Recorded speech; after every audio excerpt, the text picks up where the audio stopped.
atau defisiensi insulin, atau keduanya ditandai dengan adanya peningkatan lipolisis dan peningkatan produksi asam lemak, glycerol, peningkatan produksi glukosa di hati, pengurangan intake glukosa ke sel otot, atau karena gangguan ekspresi protein pada jalur. Terus DM tipe lain, ini DM gestasional, biasanya pada ibu hamil, gangguan endokrin, pankreatitis, atau pengaruh terapi obat seperti glukokortikoid, diuretik, dan alfa interferon.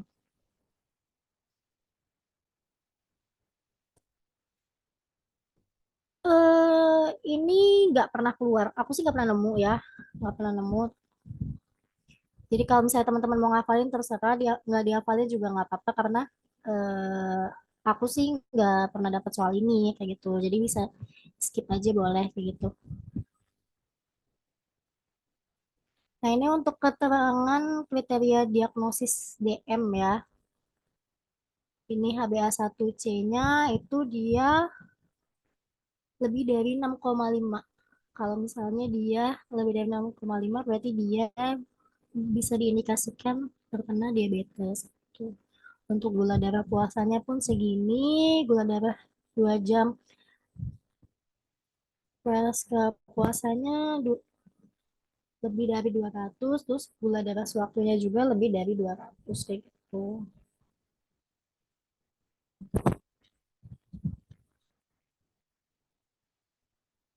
Ini bisa diapalin karena tapi beberapa beberapa referensi juga beda-beda ya. Kalau misalnya kalau dari kami referensinya ini, tapi kalau misalnya teman-teman ada referensi lain, boleh kayak gitu.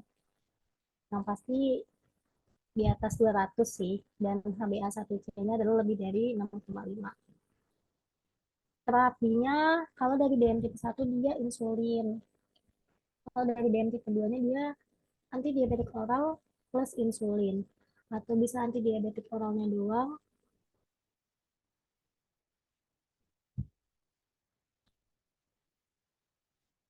Ini gambaran dari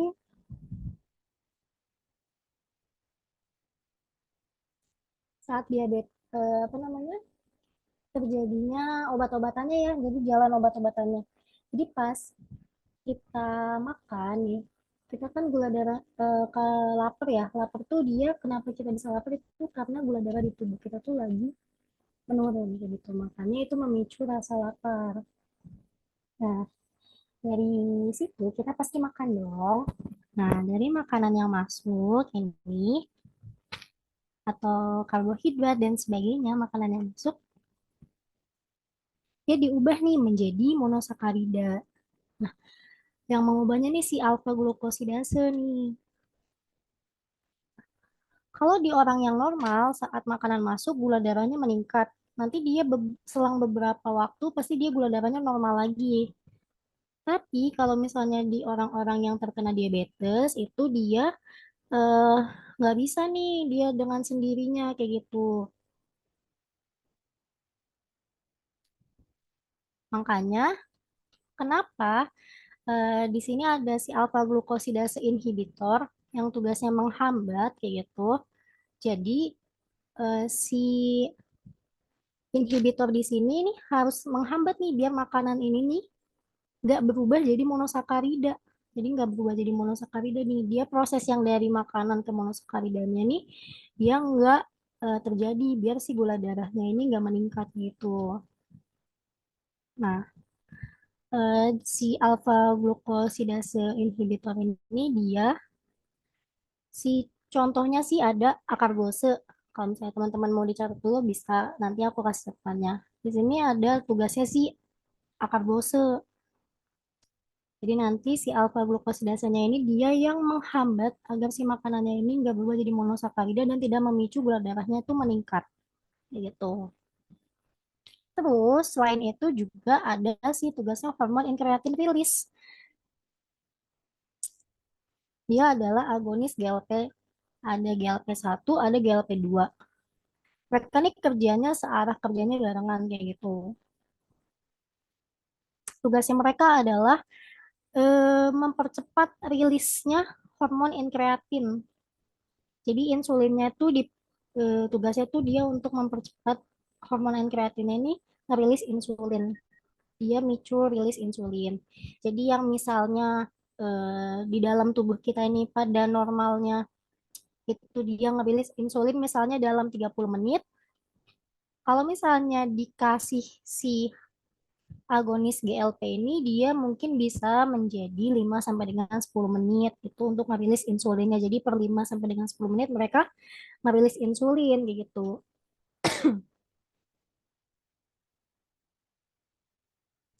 Di nomor 2 ini contoh obatnya ada Exenatide. Exenatide tulisannya. Dan nih, terus jalan lagi di sini ada si nomor 3 nih, DPP4. DPP4 nih. Kan tadi sebenarnya di sini nih tugasnya si GLP ini kan dia mempercepat rilisnya insulin ya.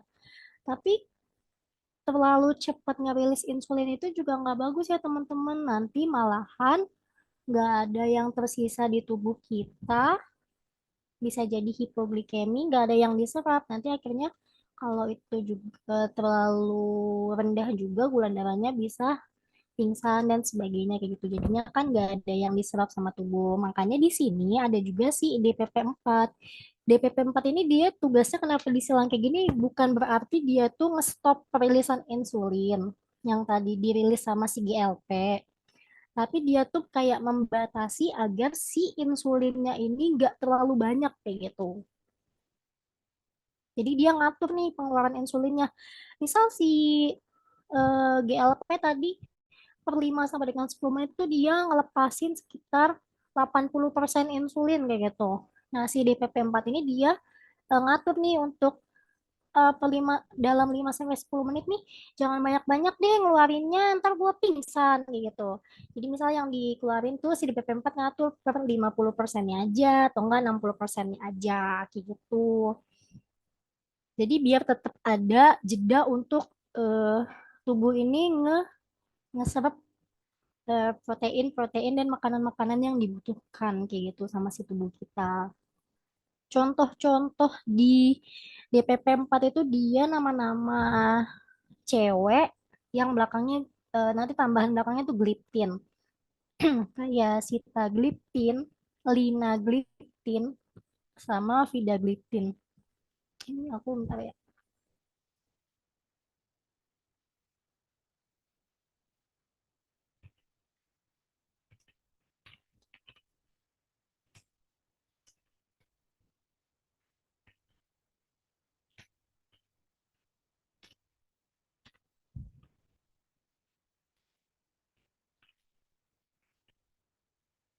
Ini contoh di sini.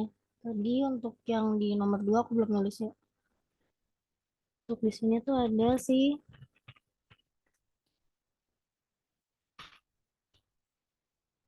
Terus kalau di nomor 1 dia contohnya ada kardose. Ini paling sering keluar nih. Terus dia efek sampingnya itu juga ini sering banget keluar. Dia flatulen.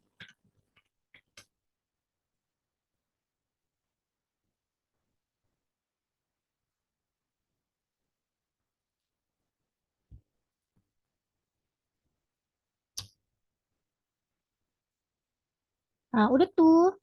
Udah dari sini. Terus ada nih di sini jalurnya lagi ke insulin release. Dia nama obatnya, nama golongannya sih.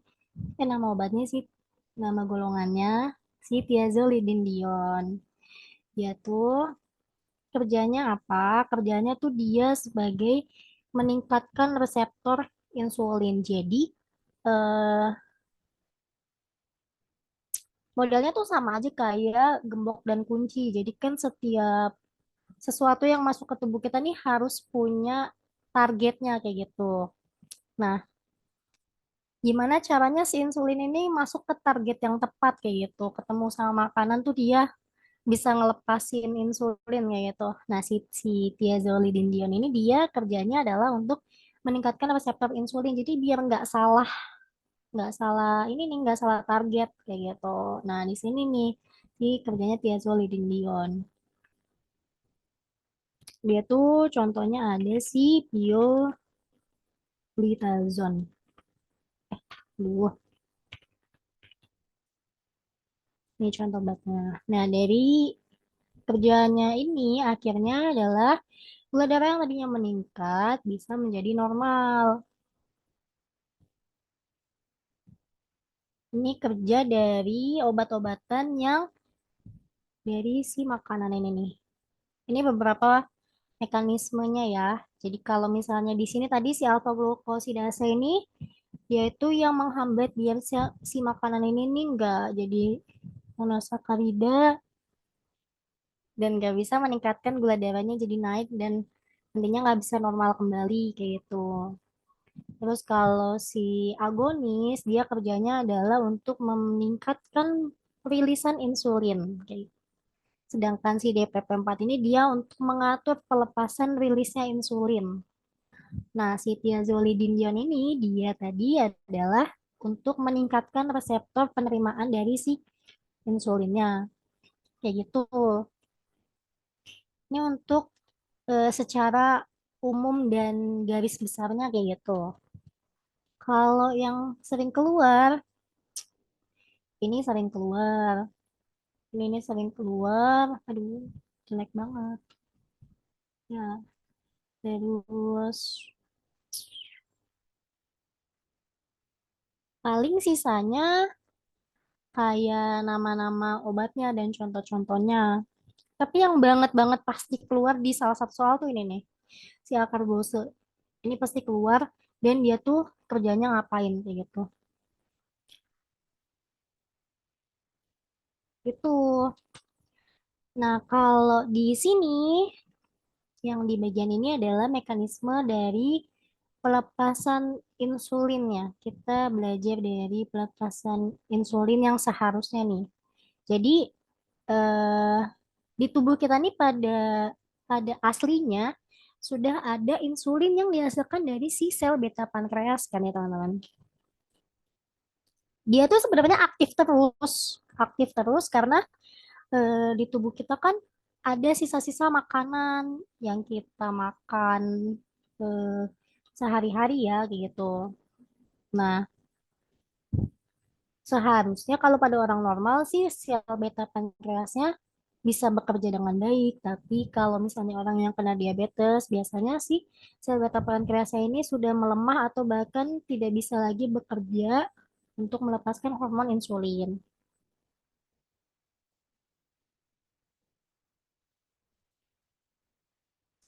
Nah, di sini tuh ada yang namanya proses gluconeogenesis. Genesis. Jadi dia tuh adalah proses pemecahan si asam laktat dan asam amino ini menjadi sebuah piruvat atau eh, glukosa ini nih.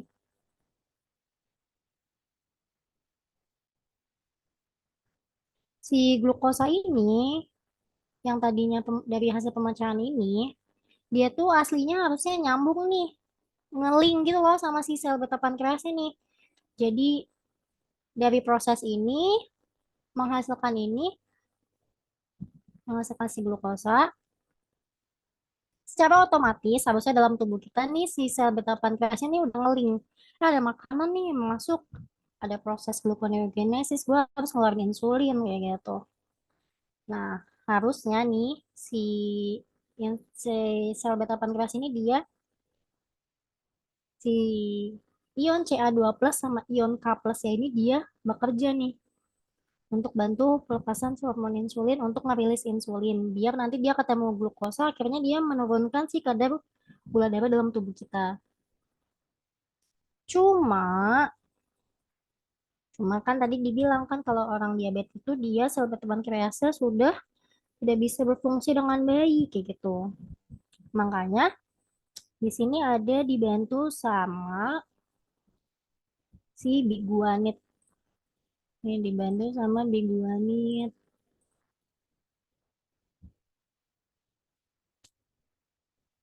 Tugasnya si biguanit ini adalah dia untuk ngebantu ningkatin sensitivitas insulin.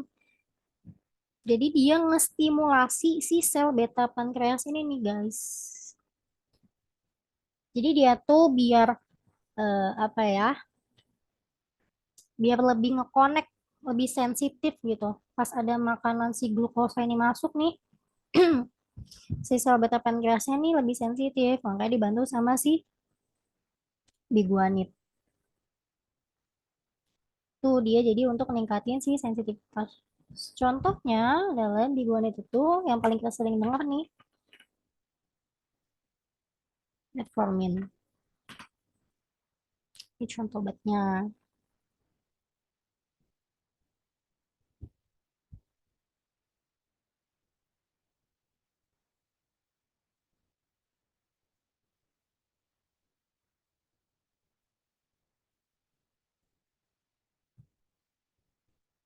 Terus kemudian ada lagi nih yang di sebelah sini. Itu dia si sulfonil urea. Dia itu tugasnya adalah kalau tadi dia si biguanit ini adalah ningkatin sensitivitas dari insulin. Nah, si sulfonil urea ini dia tugasnya adalah meningkatkan produksi insulin. Jadi kalau biguanit itu bikin sensitif si beta pankreasnya. Kalau sulfonil ureanya ini adalah ningkatin produksi insulinnya. Jadi eh, gimana caranya sulfonil urea ini ngebantu untuk si sel beta pankreas ini untuk memproduksi lebih banyak insulin kayak gitu. Nah, di contohnya ini, contohnya sendiri di sulfonil urea tuh ada yang geli-geli gitu loh depannya. Geli, glimepirid, glikuidon, glimenclamid kayak gitu.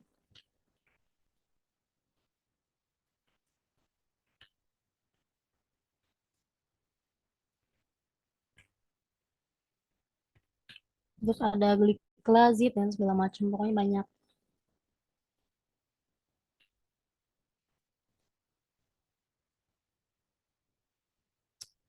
Efek samping metformin ini sering banget keluar nih, sering banget ditanyain. Efek sampingnya itu adalah dia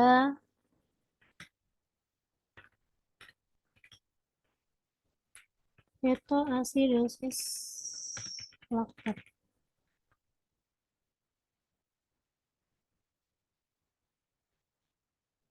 Terus dia juga KI terhadap fungsi ginjal. Jadi orang-orang yang punya gangguan ginjal biasanya nggak disarankan pakai si metformin. Ini deh, kalau kerjanya yang di sini ya, kerjanya yang di sini. Itu ada si biguanit sama si sulfonil urea yang bantu duanya dua-duanya sama-sama untuk bantuin si sel beta pankreas. Yang satunya untuk bikin si sel beta pankreasnya jadi lebih sensitif, yang satunya untuk gimana caranya produksi insulinnya lebih banyak kayak gitu. Nah, si sulfonil urea ini dia efek samping paling sering keluarnya adalah dan ditanya ini adalah dia hipoglikemi. Hipoglikemi.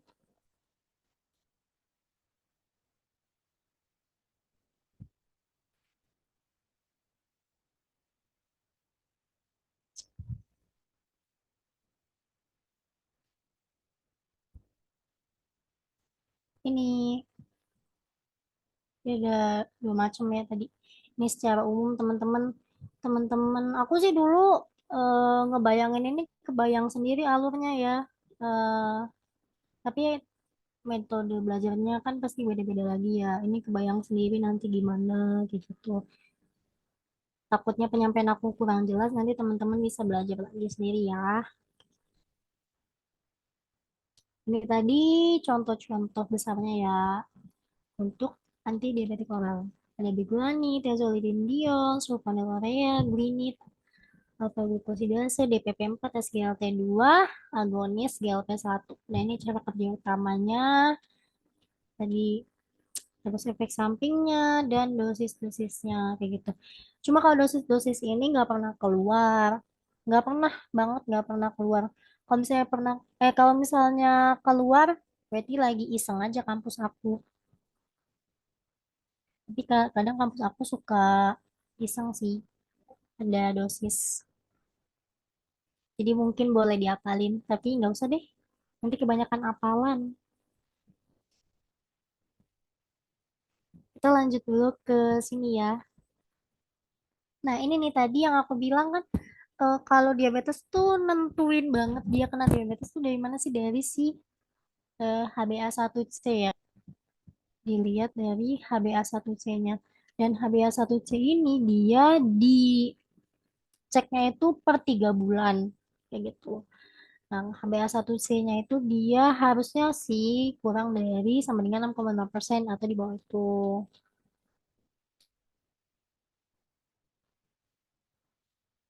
Di sini kalau misalnya HbA1c-nya masih sekitar segini, 7,5, dia pakainya masih monoterapi.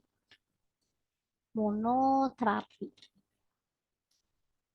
Dia bisa pakai metformin, GLP-1, RAS, GLT2, atau DPP-4.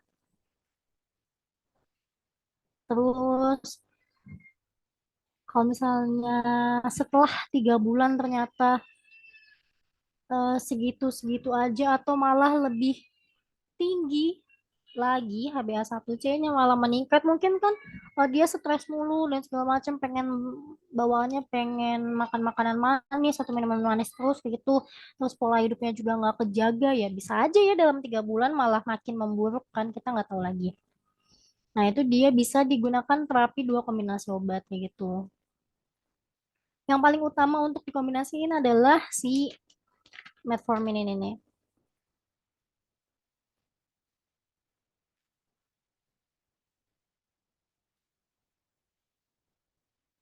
Terus dia dikombinasi, si metformin dikombinasi sama si GLP-1, SGLT2, atau DPP-4. Terus untuk yang di bawah ini mereka adalah terapi-terapi tambahan aja ya, kayak gitu. Tapi untuk utamanya adalah metformin dengan obat-obatan yang di atas ini. Terus dalam 3 bulan kemudian juga tetap aja nggak ada perubahan lagi, ya udah pakai 3 kombinasi obat. Ini sering banget ditemuin di rumah sakit. Kalau misalnya teman-teman mungkin udah ada yang kerja ya, di rumah sakit tuh sering banget ada pasien yang kena diabetes.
Halo?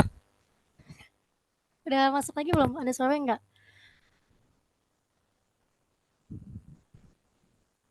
Ada kena. Ada ya, oke. Maaf ya, nggak jelas nih. Soalnya wifi-nya bentar-bentar.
Udah tampil belum?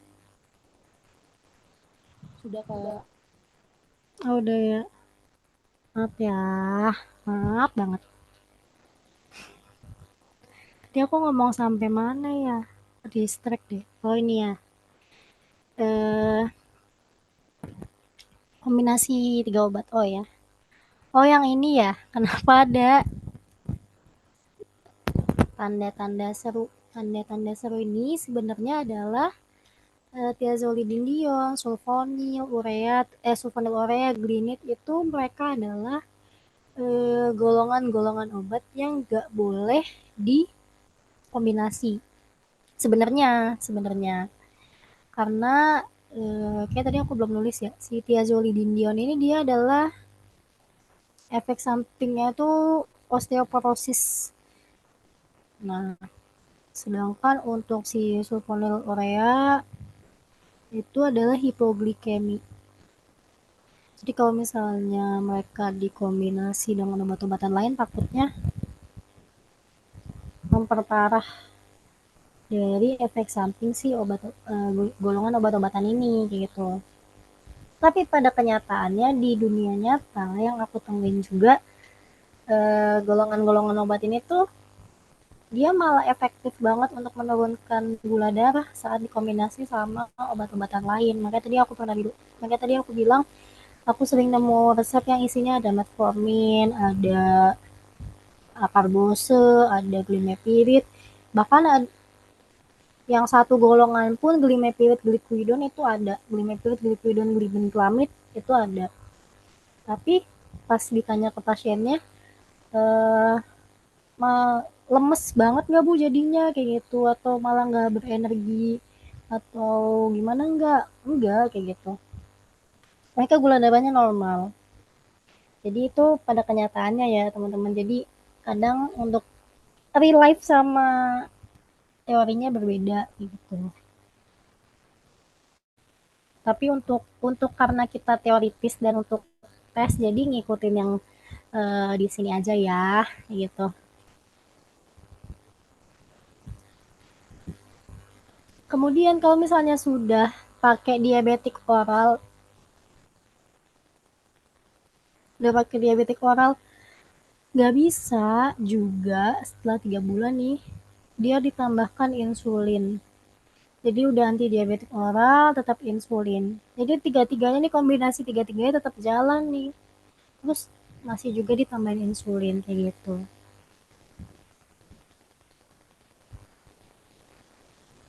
Itu kalau misalnya ternyata si HbA1c-nya malah lebih tinggi nih, lebih dari 9 gitu. Maka dia pakai penambahan insulin. Jadi kalau misalnya ada soal eh, pasien sudah mengkonsumsi diabetik oral tapi gula darahnya tidak menurun juga dan HbA1c-nya lebih dari 9, berarti teman-teman pilih di PB-nya tuh yang ada insulinnya kayak gitu.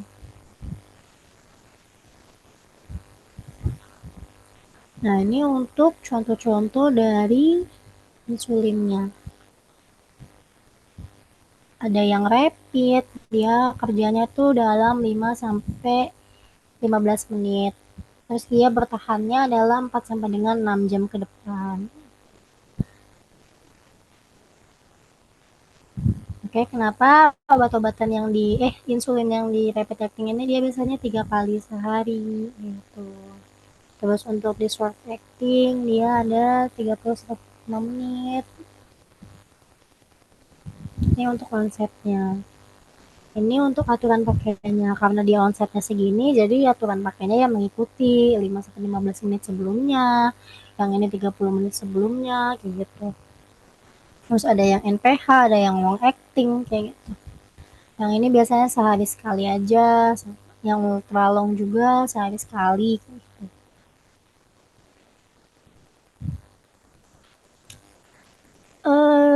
Kadang suka keluarnya nama-nama lain, dia nama-nama lainnya.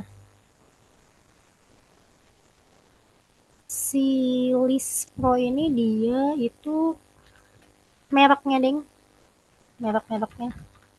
Dia Humalog, Lispro. Kalau si Spark itu Novolog. Lulis ini dia Rapidra.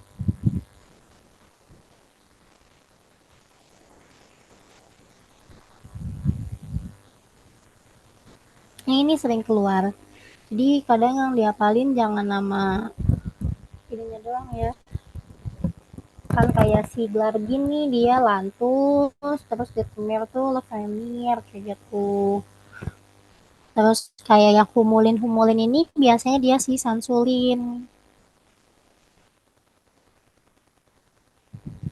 Terus kita lanjut lagi. Ini kalau yang campuran sama ada yang 30-70, ada yang 75-25 gitu. Kalau ini hitungan sih, jadi ngitung penggunaan dari insulin.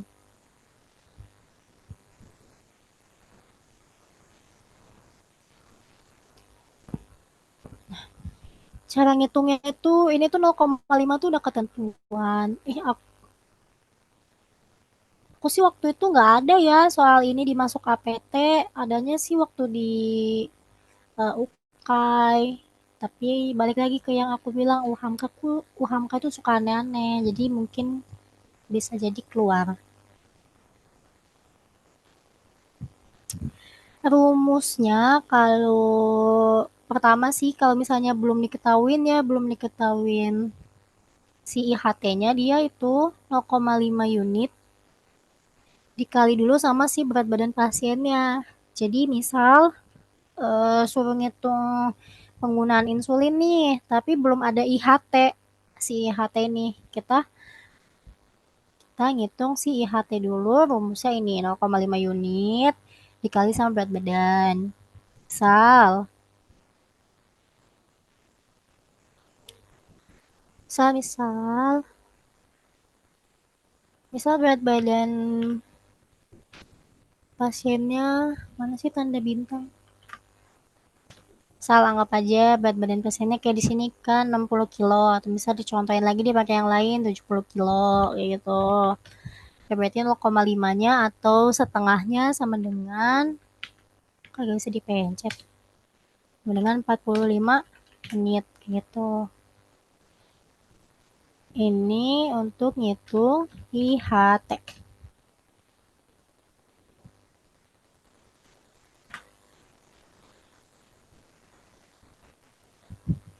Terus baru deh di situ insulinnya apaan?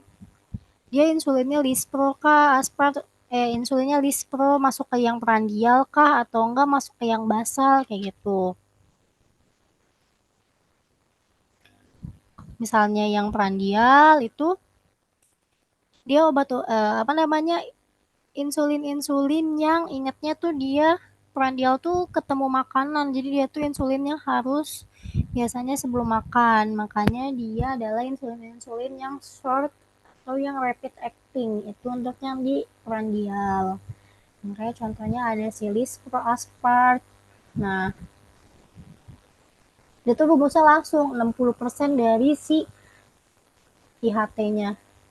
I, I,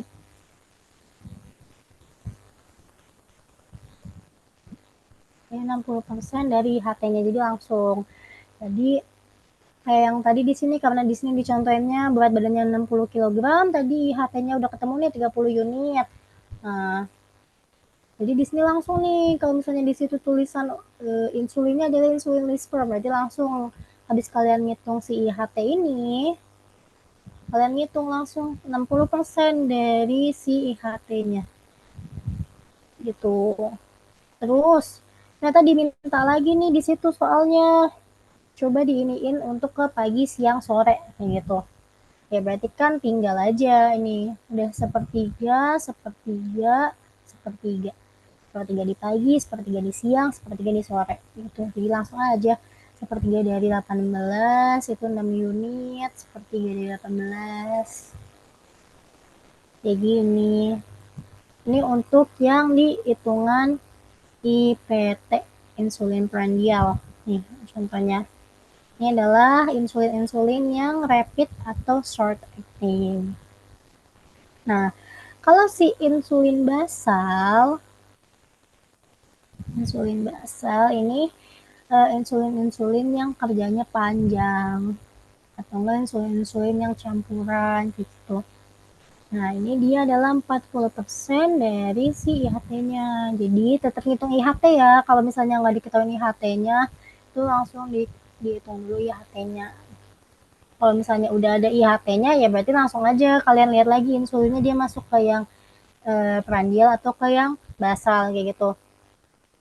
Kalau ke yang basal dia adalah jatahnya 40%. Jadi 40% kali si IHT-nya kayak gitu.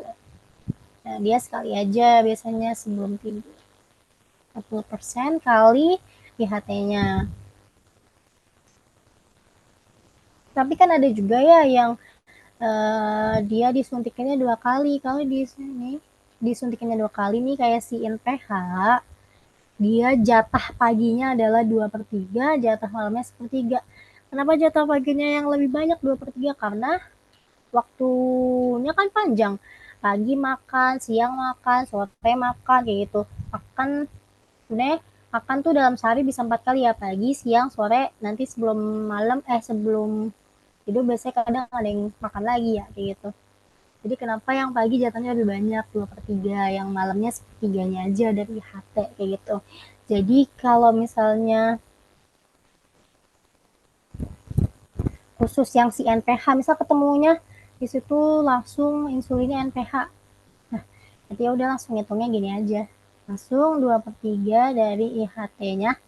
Terus kalau yang malamnya sepertiga kali IHT-nya. Kayak gitu. Dari yang hitungan ini ada yang mau tanya dulu nggak?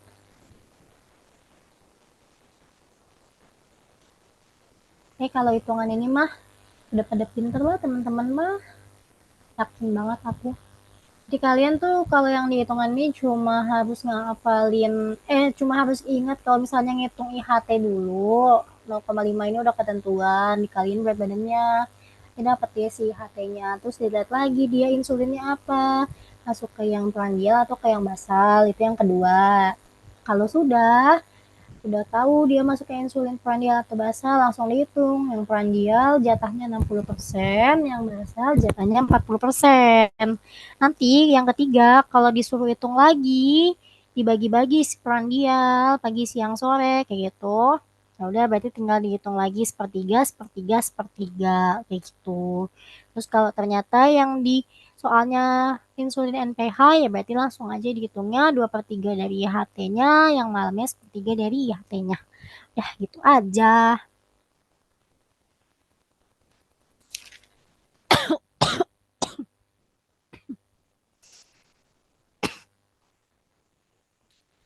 Ini efek samping secara tabel ya. Kalau aku sih males bacanya. Kemarin tuh aku biasanya secara yang paling sering aja sih. Ini baca juga root kalau aku. Tadi kan di tabel yang atas tuh, yang sebelumnya yang dia ada golongan contoh obat, terus mekanisme kan udah ada efek sampingnya juga. Nah, hafalinnya yang dari situ aja itu yang eh, sering keluarnya kayak gitu. Kalau ngeliat ini, buat pakai bahasa Inggris lagi, oh, gitu. Untuk cara penyuntikan insulin sendiri, em, sebenarnya nggak di soal nggak sedetail ini yang ditanyain tuh 1,8 mm, 2,6 mm nih. Enggak, kayak gitu. Kalau aku biasanya ngasih tahu ke pasien atau diajarinnya dulu tuh adalah nyuntikin insulin tuh di bagian-bagian yang eh, berlemak gitu loh, yang endut-endut gitu. Nah, itu untuk nyuntikin insulinnya. Di sini kan ada gambar-gambarnya tuh. Gimana, gimana, gimana. Biasanya kalau kalau apa namanya nyuntikin sendiri atau ibu-ibu gitu atau bapak-bapak nyuntikin sendiri nggak dibantuin disuntikin sama anaknya, nyuntikinnya di perut, kalau nggak di paha, itu kan bisa nyuntik sendiri ya. Tapi kalau kayak di sini atau di bagian lengan itu kan nggak bisa nyuntik sendiri gitu.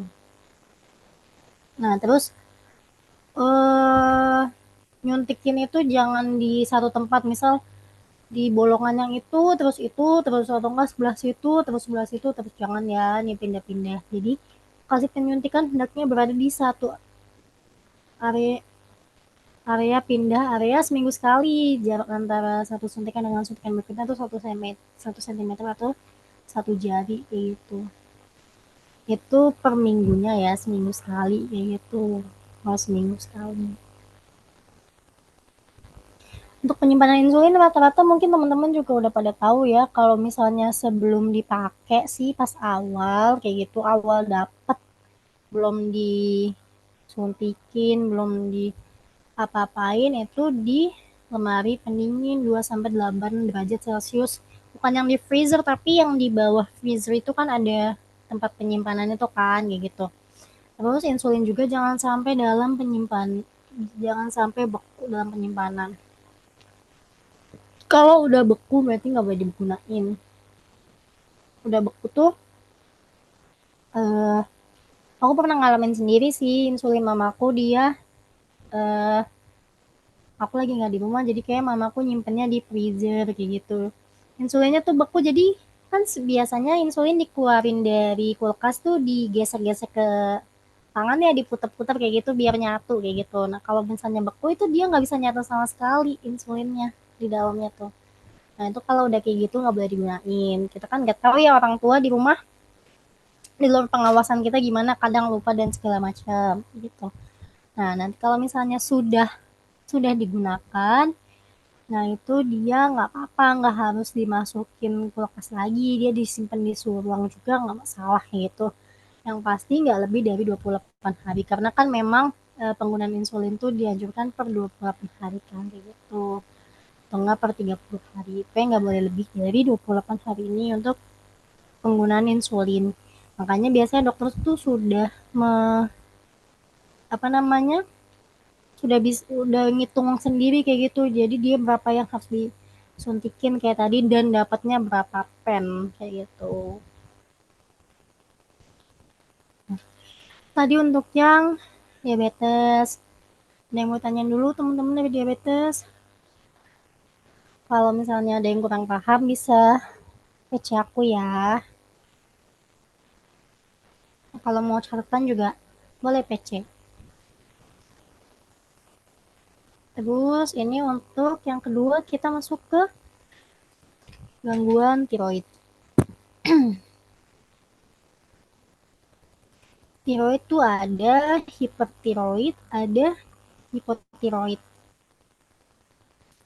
Patofisiologinya atau pengertiannya sendiri sih, tiroid adalah kelenjar endokrin murni terbesar dalam tubuh yang terletak di leher bagian depan, dua bagian lobus kanan dan lobus kiri. Kelenjar tiroid menghasilkan hormon tiroid yaitu tiroksin dan triiodotiroid T3.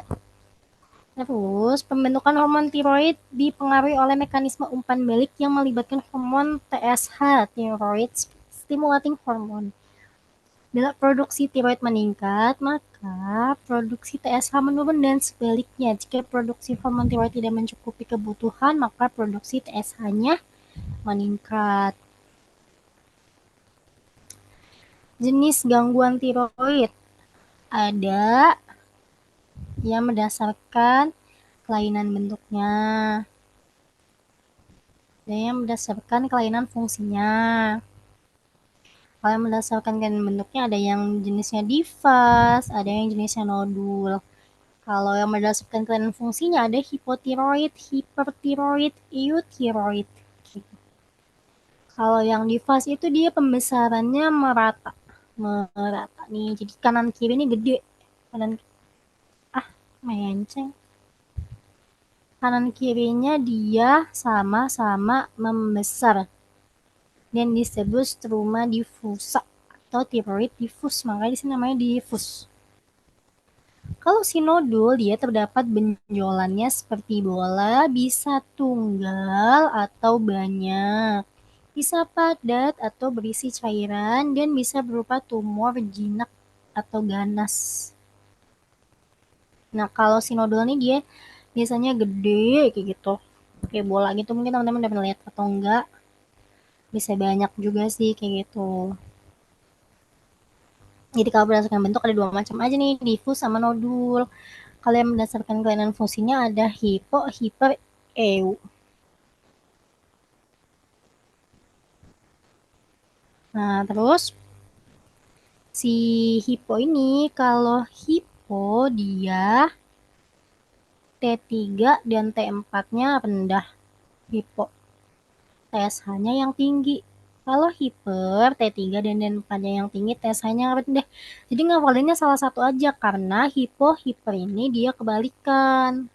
Jadi kalau kalian udah ngafalin salah satu hipo, T3 dan T4-nya yang rendah, TSH-nya yang tinggi. Ini juga antara T3, T4 dan TSH itu mereka kebalikan kayak gitu. Jadi kalian ngafalinnya hipo, T3, T4-nya yang rendah, oh berarti TSH-nya kebalikannya. Hiper itu kebalikannya dari si hipo kayak gitu. T3, T4-nya tinggi, berarti TSH-nya yang rendah gitu. Kalau euthyroid dia keadaan tiroid yang berbentuk tidak normal, jadi bentuknya nggak normal tapi fungsinya normal kayak gitu. Jadi bentuknya aja yang nggak jelas gitu. Itu untuk si euthyroid. Ini untuk si jenis-jenis ya, jenis-jenis gangguan dari tiroidnya. Nih kayak gini.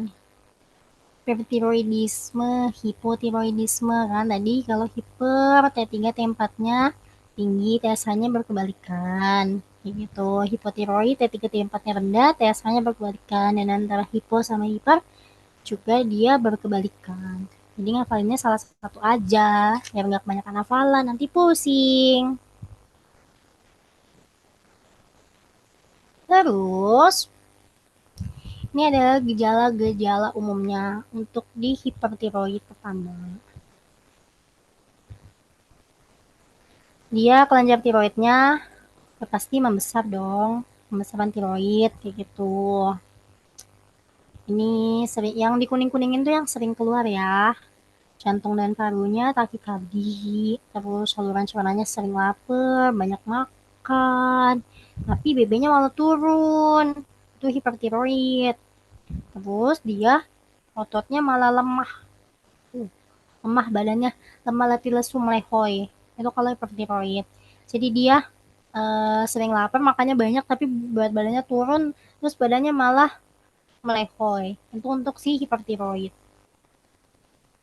Nanti si hipotiroidnya sendiri, teman-teman, kebalikannya. Jadi ngafalin salah satu aja. Hipertiroid begini, berarti hipotiroid kebalikannya. Nah, kita masuk ke contoh obatnya, anti tiroid.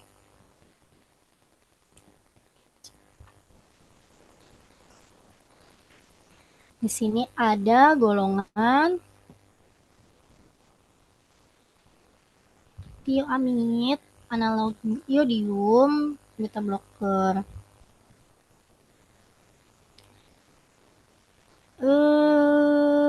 Kalau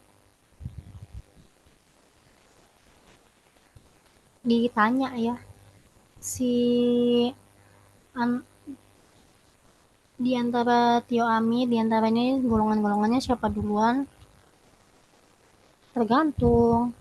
Tapi kayak tergantung kasusnya. Misal di ibu hamil sendiri, di ibu hamil itu dia kalau di semester 1 berarti 3 bulan pertama ya. 3 bulan pertama dia pakainya PTU. Ini pakainya PTU.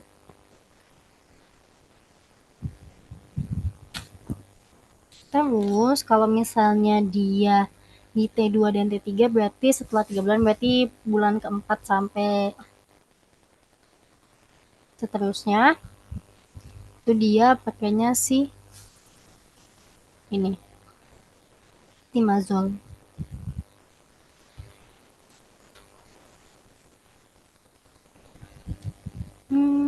T TM1 ibu hamil.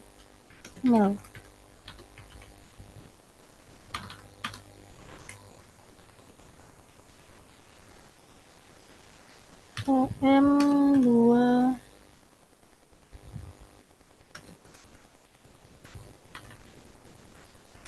dan 3.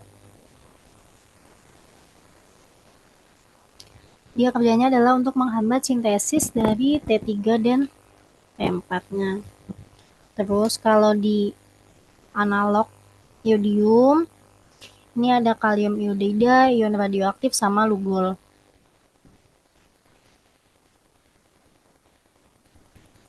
Ini yang biasa digunain pertama untuk yang di analog iodium. Ini sesuai urutannya, ini 1, ini kedua, ini ketiga. Nah, biasanya nih si kalium iodida sama si ion radioaktif itu dia dipakai untuk orang yang kena sindrom Graves atau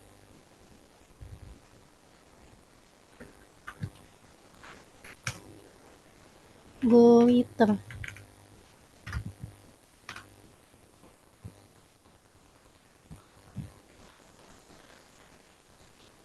Jadi kalau yang kena sindrom Graves atau goiter, misalnya di soal ada nih dia sindrom Graves atau goiter, di soalnya ada itu. Berarti langsung aja pilih di antara kalium iodida atau ion radioaktif.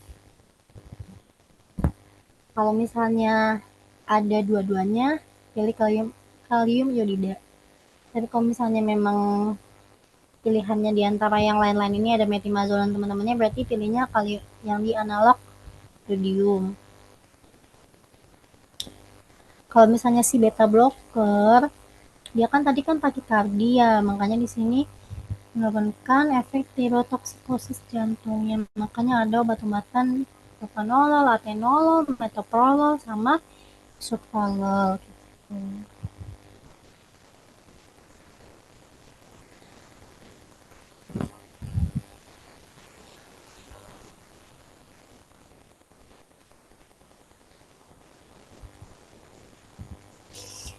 Ada nggak sih terapi lainnya selain minum obat-obatan? Ada pembedahan namanya tiroidektomi. Nah ini tadi pengobatannya ya. Tata laksananya hipertiroid tanpa tirotoksikosis, PTU metimazol, PTU menyebabkan hepatotoksik, monitoring kadar SGOT sama SGPT-nya. Alternatifnya kalau nggak bisa juga pakai kalium iodida. Makanya tadi kan aku bilang kalium iodida itu dia jadi first line di selain kalau misalnya yang tadi udah nggak bisa. Terus ada hipertiroid yang kalau yang dengan tirotoksikosis nih ada tioamid plus beta blocker. Terus kalau yang sindrom Graves tadi aku bilang dia tioamid plus ion radioaktif. Kalau misalnya sebelum operasi biasanya dikasih lapisan logo dulu, baru beta blocker. Jadi kalau misalnya ada eh, pertanyaan di soalnya dia mau melakukan operasi, berarti kasihnya lapisan logo. Di sini kan sindrom Graves, kalau di sini tulisannya tioamid plus ion radioaktif ya. Tapi kalau misalnya hanya satu juga, di soalnya pilihannya hanya satu-satu, maksudnya bukan yang ada plusnya gini, pilihannya ini ya teman-teman, tetap kalium iodida pertama untuk yang sindrom Graves atau goiter itu. Kalau misalnya pilihannya di soalnya ABCD-nya itu double double inian, baru tioamid, golongan-golongan tioamid plus ion radioaktif gitu. Terus kayak di ibu hamil nih tadi yang aku bilang trimester 1 pakainya PTU, trimester 2 dan 3-nya pakai metimazol. Tapi bukan berarti mereka ini nggak ada efek sampingnya, ada efek sampingnya.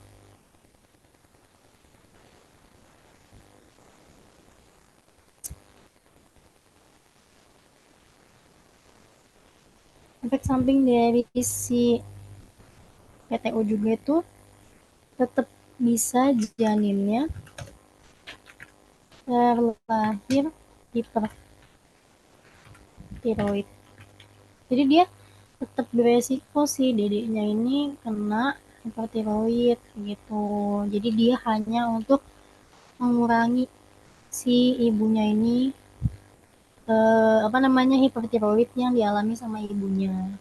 Terus kalau untuk yang di metimazolnya sendiri dia bisa menyebabkan malformasi janin atau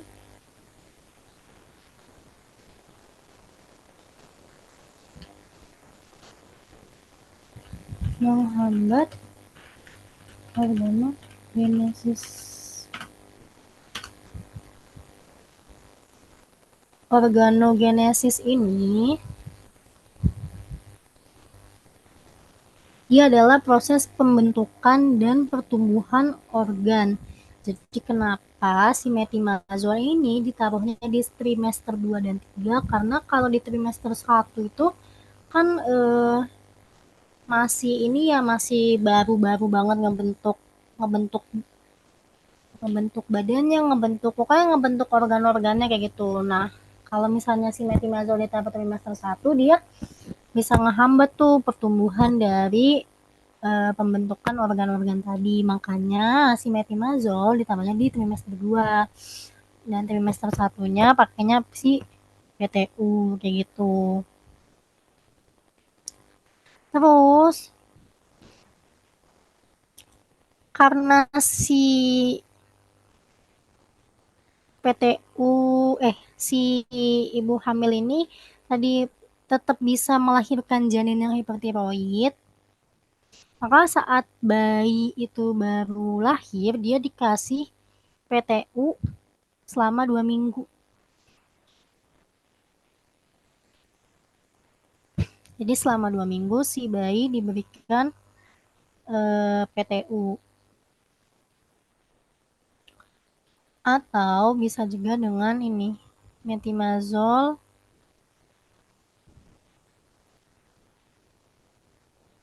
metimazol dosis sekian dibagi 1 sampai 3 dosis jangka waktunya 3 bulan. Kalau pada anak-anak, dosisnya sama, tapi waktunya lebih lama, dia 1 sampai dengan 2 tahun. Tapi lainnya ini tadi pembedahan, namanya yang aku bilang tiroidectomy. Ini deh. Jadi obat-obatan di hipertiroid cuma ini ya teman-teman. Cuma Thioamed, analog, beta blocker. Beta blocker pasti udah tahu lah, kalau misalnya ngafalin tentang pertensian pasti ingat sendiri untuk beta blocker. Terus untuk yang Thioamid sendiri cuma ada metimazol, PTU, tiamizol kayak gitu. Analog ada kalium, kalium ion sama lugol. Lugol tadi untuk persiapan operasif, terus yang kalium sama ion dia untuk yang sindrom Grave. Untuk ibu hamil pakainya trimester 1 PTU, terus semester 2 dan 3-nya metimazol. Udah.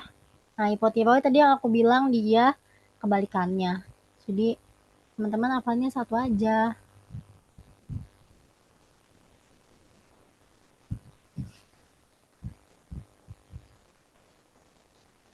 Jadi kalau di hipotiroid dia jadinya jantung dan pembuluh darahnya beradikardi, terus dia konstipasi, berat badannya meningkat. Ya otomatis ya, namanya konstipasi susah buang air besar, akhirnya BB-nya meningkat.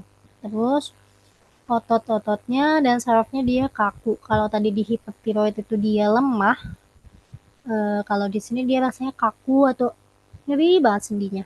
Terus sering kram. Itu untuk di hipo. Hipo tadi kebalikannya ya. Kalau di hiper dia tadi T3 dan T4-nya tinggi. TSH-nya yang rendah. Kalau di hipo berarti kebalikannya, TSH-nya yang tinggi, T3 dan T4-nya yang rendah.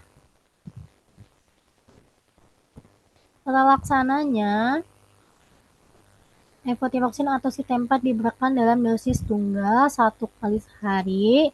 Diminumnya ini juga sering keluar nih, diminum saat perut kosong. Ingat nih, jadi 30 menit sampai 1 jam sebelum makan. Efek sampingnya nih, ya, osteoporosis. Kadang yang keluar tuh bukan langsung kayak tulisan T4 gitu. Terus T3 kayak gitu. Enggak ya, tulisannya ini levothyroxine kah atau liothyronin kah, tergantung yang bikin soal. Udah deh itu untuk yang hematiroid, hipotiroid dan hipertiroid. Hipotiroid dan hipertiroid. Jadi kalau di hipotiroid obatnya cuma satu ini ya, jangan sampai ketukar, cuma satu guys, cuma satu, cuma si levothyroxine doang. Sama si liothyronin itu dia sebagai hormon T3-nya. Karena kan tadi kalau di hipotiroid T3 sama T4-nya rendah kan, makanya dia dikasihnya si levothyroxine sama si liothyronin. Gampang ngapalinnya ya, insya Allah gampang lah, cuma 2 biji di hipotiroid. Terus kita lanjut ke hematologi. Hematologi ini ada anemia. Nih, klasifikasinya ada anemia mikrositik, ada yang defisiensinya karena vitamin B12 makrositik, terus ada juga yang makrositik tapi yang defisiensinya asam folat, terus anemia yang pada orang CKD, dia anemia normositik. Ini karena di sini tulisannya dia defisiensi besi, yang pertama nih defisiensi besi atau anemia mikrositik.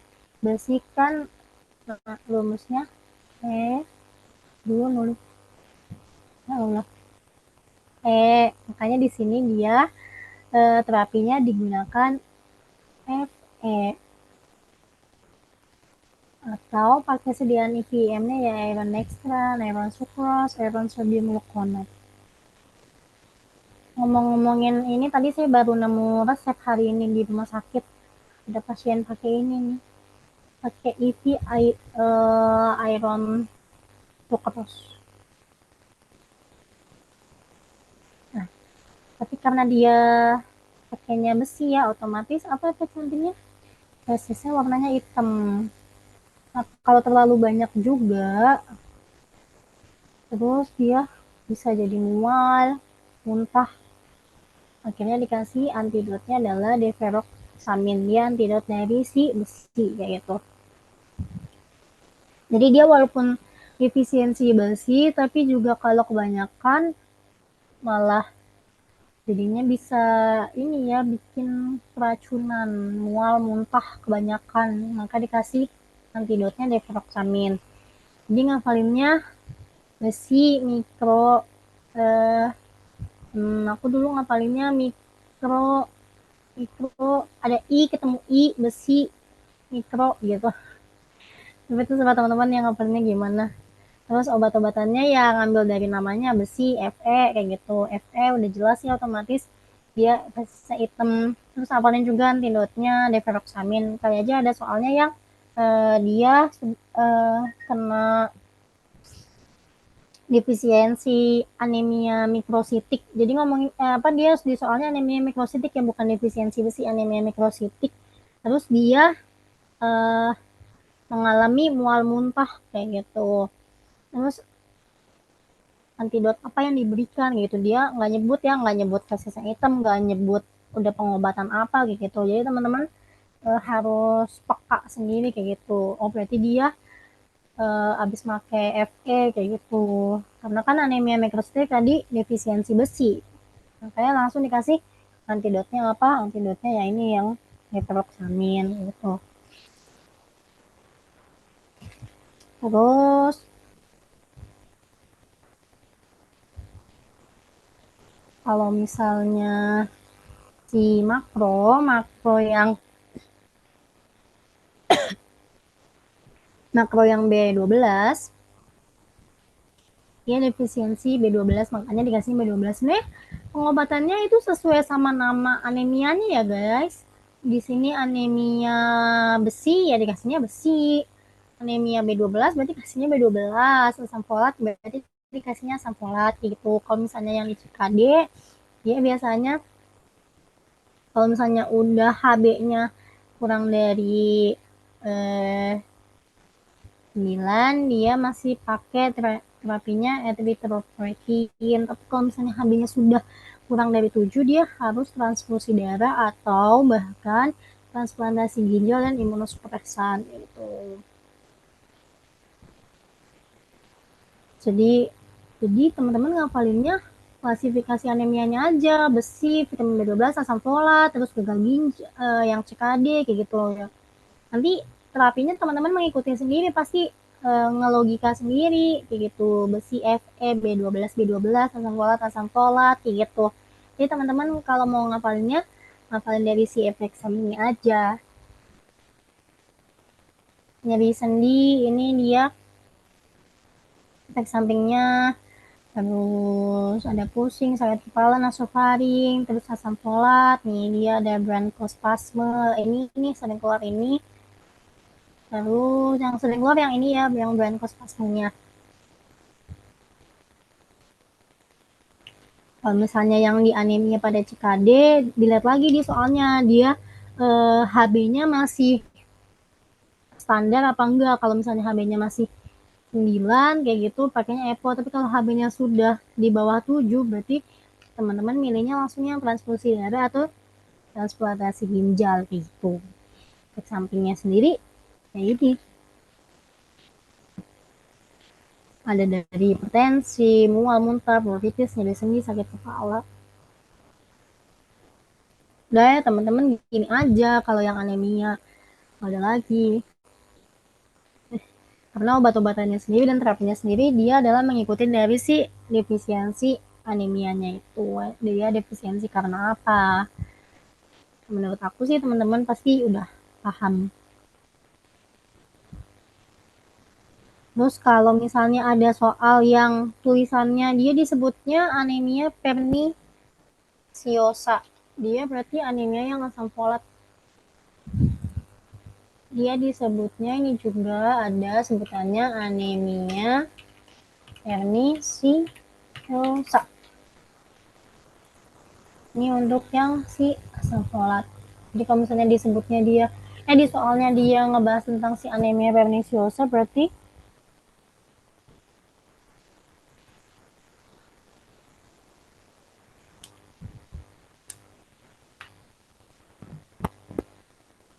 cuma si asam folat langsung ke asam folat.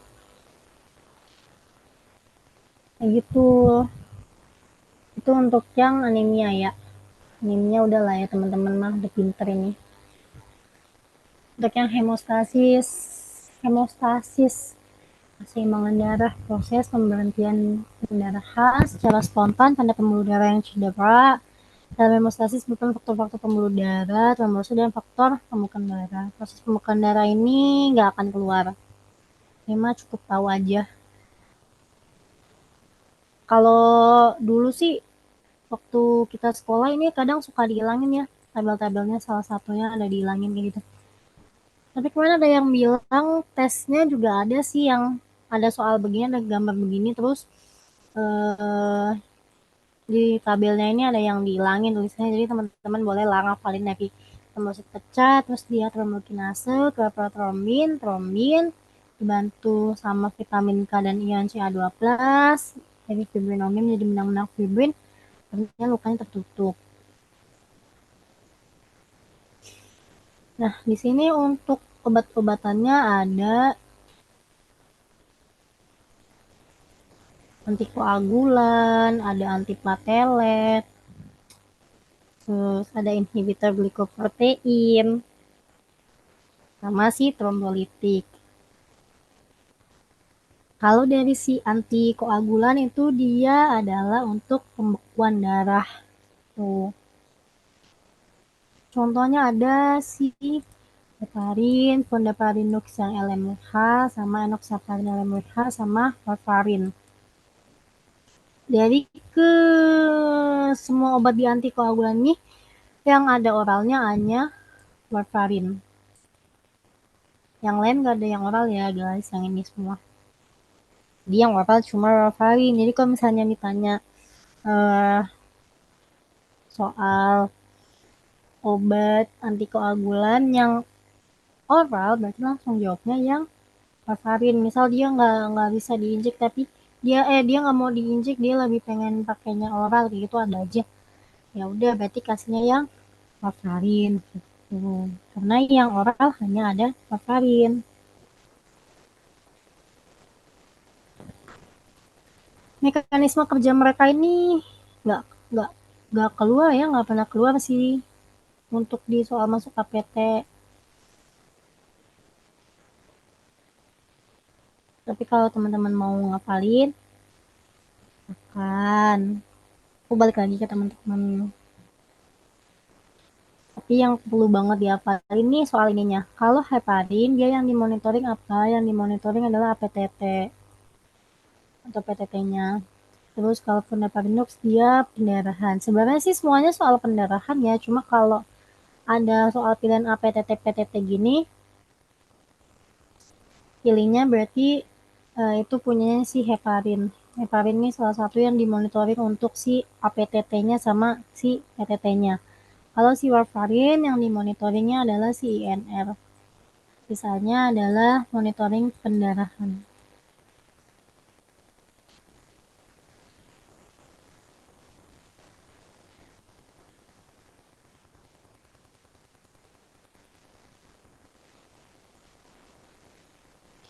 LMWH ini ada yang tahu nggak?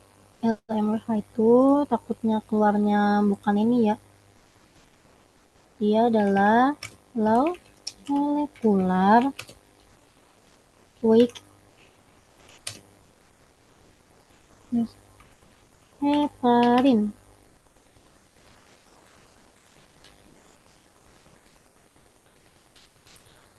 Ini singkatannya dari si LMWH, molekular heparin.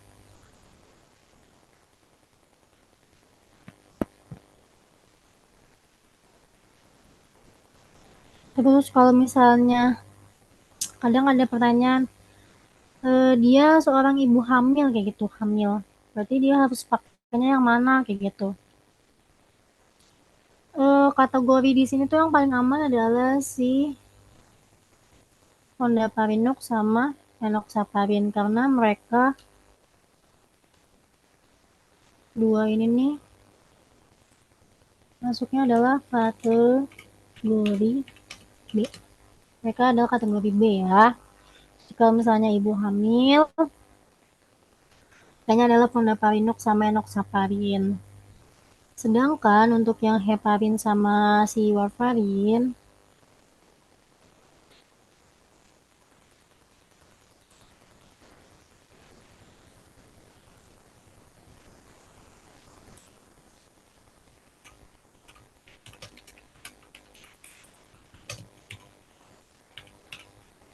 kategori C pada hamil. Nih ya, ini untuk yang heparin sama warfarin dia kategori C. Kalau yang ditanya yang paling aman ya yang paling aman berarti Fondaparinux sama si Enoxaparin terlebih dahulu. Diingat lagi tadi kalau heparin itu dia monitoringnya PTT-PTT, Fondaparinux sama Enoxaparinnya dia pendarahan aja, kalau warfarin dia INR. Karena ini sering keluar, kadang suka kebalik. Apalagi ini aja warfarin INR nih, ada mirip-miripnya kan. Kalau yang PTT-PTT-nya berarti cuma sih heparinnya doang, kayak gitu. Sisanya itu untuk pendarahannya.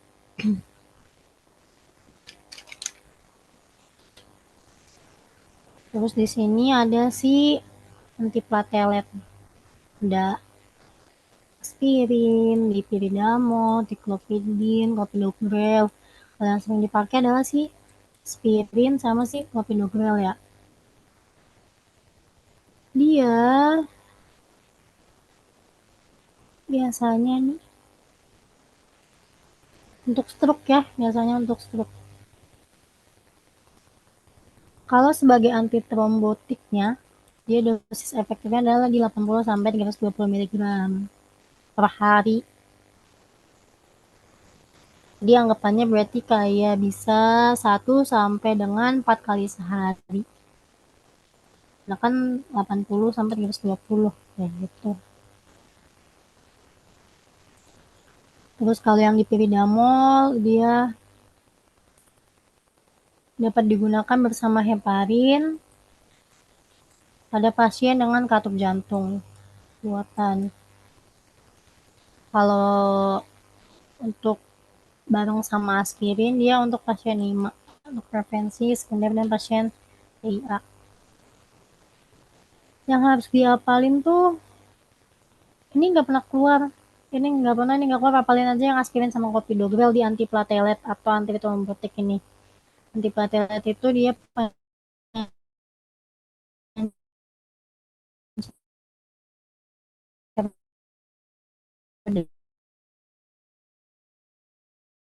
darah, jadi kan karena kan kalau stroke itu kebanyakan kan pengencer darah. Jadi kalau anti koagulan itu tadi adalah pembekuan darah gitu. Kalau misalnya si antiplatelet ini dia adalah pengencer darah.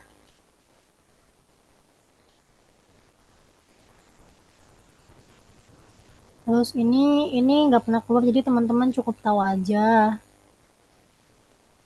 Dia ada inhibitor glycoprotein 2B atau 3A.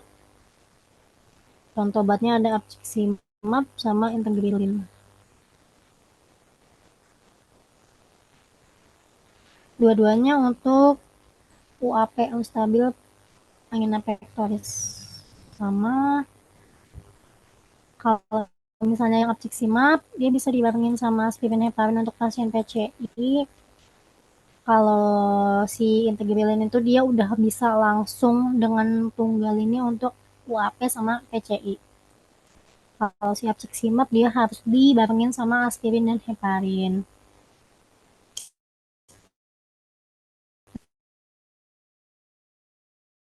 Efek sampingnya sendiri adalah pendarahan, trombositopenia adalah tanda-tanda pendarahannya. Keduanya sama ya, sama-sama pendarahan. Itu untuknya GP2B3A.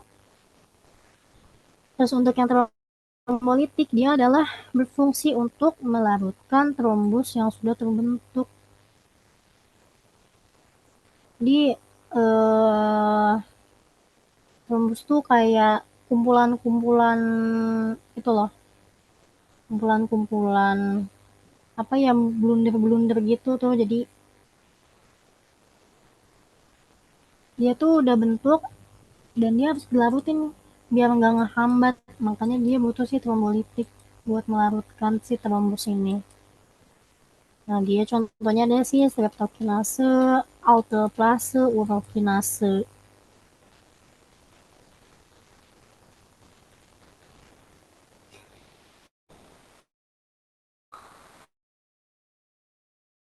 Oh,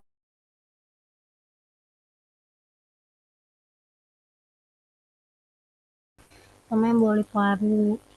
Efek sampingnya adalah pendarahan di otak. Karena dia tugasnya tadi melarutkan, ya berarti otomatis pendarahan ya, kayak gitu.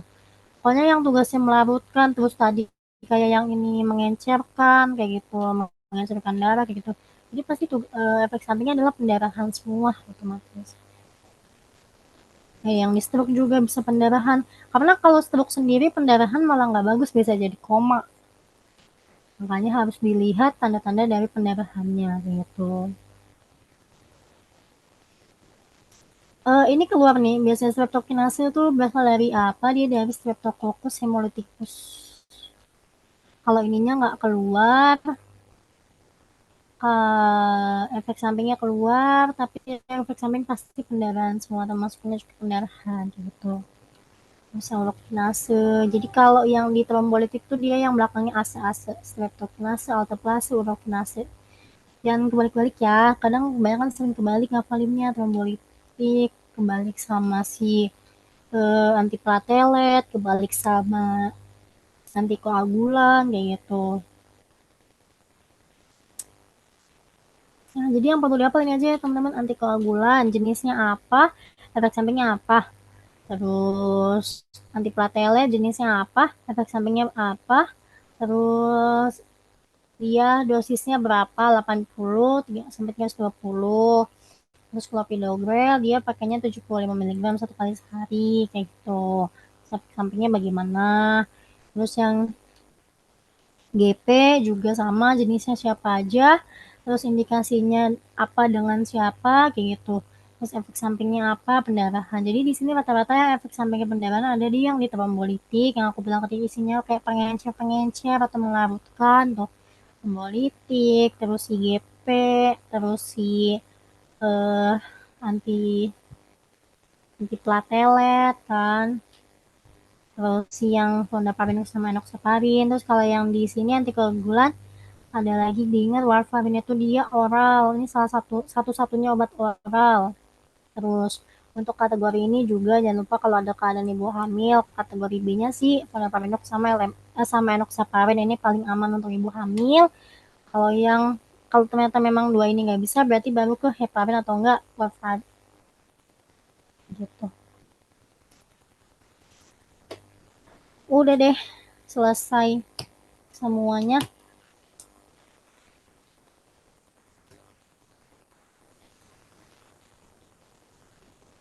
Kalau misalnya ada yang kurang jelas atau ada yang mau ditanyain lagi lebih lanjut, boleh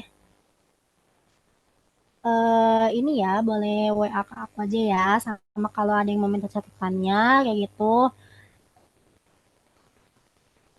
Karena kan mungkin aku punya buku, kalian mungkin nggak punya buku atau catatannya kurang bagaimana kayak gitu. Nanti bisa WA aja. Untuk sekarang ada yang mau tanya atau mau nanti aja? Kalau dari aku cukup sekian. Mohon maaf apabila ada salah-salah kata dan penjelasan. Mohon maaf juga apabila kurang jelas dalam menjelaskan. Semoga cukup bermanfaat karena aku ngasih taunya tuh yang inti-intinya aja yang sering keluar. Kalau teman-teman ngafalinnya banyak-banyak tuh pusing. Aku juga dulu ngerasain ngafalin banyak-banyak tuh pusing. Teman tuh harus perbanyak ngerjain soal dibanding apa namanya dibanding hafalan. Karena dengan teman-teman ngerjain soal pasti teman-teman ngeling sendiri tuh. Oh kalau ini ngebahas ini nanti karena pembahasannya tuh biasanya satu soal tuh bisa ngebahas soal-soal lainnya karena di satu aku nggak tahu sih sekarang berapa ya soalnya aku dulu kayaknya 200 di waktu masuk UHAMKA tuh soalnya nah dari 200 apa 100 ya kayak 100 ding 100 banyak banget 100 soal dan itu eh,